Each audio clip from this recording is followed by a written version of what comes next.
mbokk yi ñu ngi leen di nuyu di fas yéene di teel xibaaru météo yi tey jii ci talaata bi fi ñuy tàmbalee mooy xibaaru géej gi waxoon nañ ko démb mais mi ngi fi ba tey maanaam ngelaw loo xam ne mi ngi fi tey jii ci guddi gi ci 11h ci guddi ba suba ci ëllëg ci fajar gi maanaam 6h du matin ngelaw loolu ñu ngi koy ràññeele ci côté Ndakaaru ba côté Petite Côte ba côté Mbour Joal ngelaw loolu mën naa dem ba ñeent fukki kilomètres waxtu bu nekk dañu bàyyi xel bu baax ci xibaaru météo yi bala ñuy dem géej ñu xool nataalu niir yi ci Afrique sowu jant nu mu tëddee niir yoo xam ne daanaka bëriwul ci asamaan su leer la ñuy am mais ngelaw li ba tey mi ngi upp ngelaw li nga xam day jógee Europe mi ngi upp jógee côté Europe daal di wàll côté Ndar Ndakaaru ba côté mooy waral seddaay guddi gi ak fajar gi boo xam ne dina fës loolu mais lu ko mooy nag ngelaw li nga xam day dugg ci biir géej gi tamit maanaam ci biir jéeri ji muy indi mbooye moo xam ne mu fës da mu ngi fi maanaam bëccëg bi mu indi tàngaar woo xam ne nañ ko am ci digg réew mi ak côté penku réew mi ñu xool guddi gi nu muy tëddee ci wàllu seddaay bi nu muy tëddee seddaay boobu fañ koy gën a xamee mooy côté Ndakaaru Mbuur ba Thiès ba Louga mu am ay fukki degré juróom-ñett ci gox-goxaan yu bëri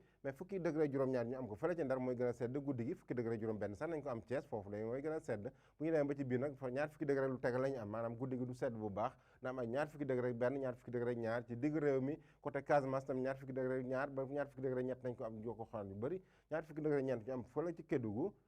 ci Kolda du moins mais Kédougou mooy gën a tàng guddi gi na am ñaar fukki degré juróom-ñaar boo la xoolee Kédougou maanaam li muy tàngee guddi gi bëccëg gi Dakar du ni mel parce que Dakar na am ñaar fukki degré ñeent nañ ko xool bi ci bu baax penku réew mi kon na am ñaar fukki degré benn diggante Matam ak Bakel Tambacounda am ñaar fukki degré juróom bu ñu demee nag ci àllarba bi nu muy demee ñu xool tàngooru bëccëg bi nu muy demee Dakar dina feex parce que Dakar na am ñaar fukki degré ñeent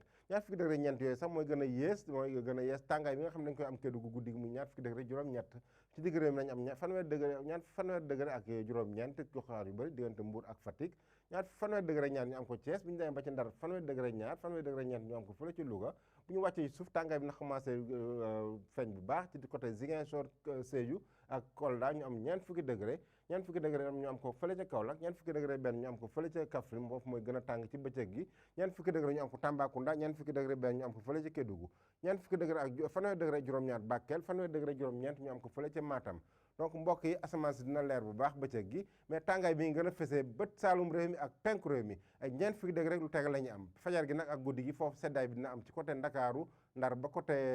Mbour ak Joal donc ñu fàttali bu baax xibaar yi nga xam dañ ko am ci géej gi tey ji ci guddi ci 11h ci guddi ba suba ci fajar gi ngelaw loo xam ne dina daw diggante Ndakaaru ak Joal ñu bàyyi ci xel bu baax bala ñuy dem géej mbokk loolu la ñu amoon leen dox tey ji leen dox di daje ba suba ak jàmm wasalaam